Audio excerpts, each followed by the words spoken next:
Hello everyone, आज हम SSC CGL 2024 pre के जो कि 9 सितंबर को हुआ था उसकी शिफ्ट 2 का क्वेश्चन नंबर 3 करने वाले हैं।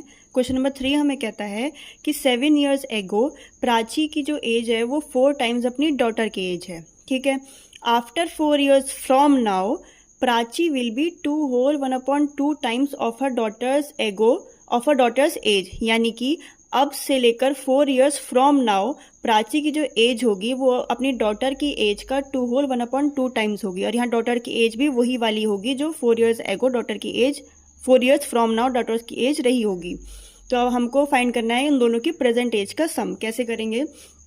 सबसे पहले उन दोनों की प्राची और डॉटर की जो एज है वो हम पी और डी मान लेते हैं। ध्यान रखना, ये हमने प्रेजेंट एज नहीं मानी है, ये हमने उनकी 7 years एगो की एज मानी है, यानी कि हमने उनके पास्ट की एज मानी है। हम पास्ट से प्रेजेंट पे जाएंगे, फिर प्रेजेंट से फ्यूचर पे जाएंगे। तो पास्ट की एज हमने उनकी पी और डी मानी है।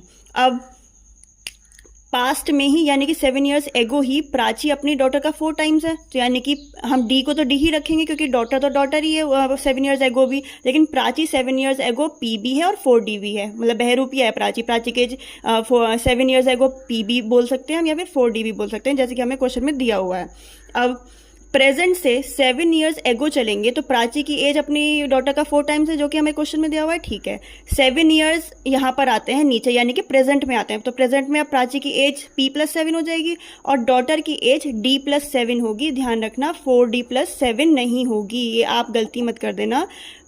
फॉर एग्जाम्पल मान लीजिए आपकी मदर की एज 40 है, ठीक है, और आपकी जो मदर है वो आपकी एज का यानी आपकी एज का 4 टाइम्स है, आपकी एज 10 है। तो जो आपकी मदर की एज होगी 7 years बाद वो 47 होगी। तो आपकी एज तो 10 में प्लस करेंगे ना, 10 + 7 होगी ना 17। यहाँ पे 4D में ऐड थोड़ी करेंगे क्योंकि 4D की एज तो फिर आपकी मदर की एज हो जाएगी। तो ध्यान रखिएगा कि जब 7 आप ऐड करेंगे तो 4D + 7 नहीं करना है, D+7 करना है। अब पास्ट में चले गए, फिर प्रेजेंट में आए, अब हम फ्यूचर में आते हैं। फ्यूचर क्या है कि 4 years फ्रॉम नाउ यानी कि P+7 + 4 यानी कि P+11 और D+7 + 4 यानी कि D+11। अब 4 years फ्रॉम नाउ क्या सीन है कि जो प्राची है वो अपनी मदर का 5/2 है। ठीक है, तो अब हम इस इक्वेशन में रख देंगे। यहाँ से सॉल्व करने के बाद हमारे पास D और P की वैल्यू आ गई। अब प्रेजेंट एज हम कैसे फाइंड करेंगे? प्रेजेंट एज हमारी क्या है? ये ब्लैक कलर वाली P+7 और D+7। तो दोनों की हम वैल्यूज रख देंगे। 44 और डी की वैल्यू आई थी 11, तो इस तरह से 69 हमारा आंसर आ जाएगा। आई होप आपको ये क्वेश्चन नंबर 3 समझ में आया होगा। पसंद आया तो please like share and subscribe करें। Thank you.